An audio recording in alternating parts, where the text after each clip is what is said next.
ओ पजामा भैया कहाँ जा रहे हैं? मैं अपनी ससुराल जा रहा हूँ। तो मन्नू ले चला था। तेने मजा आया हमारी सारी छेड़े रहता है। नहीं छेड़ेंगे, बस तुमने दिखा दी अपने दिन की दोस्ती। हाँ दिखा रही वो। आओ तो मैं अपने खेत पे जा रहा हूँ। जा, हमने कौन सा एहसान दिखा रहा है?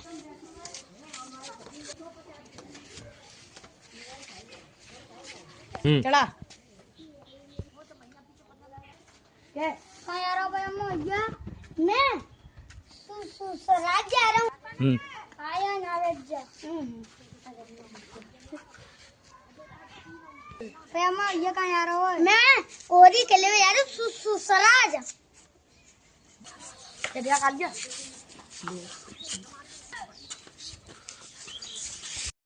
मैं पैद जा रहा हूँ।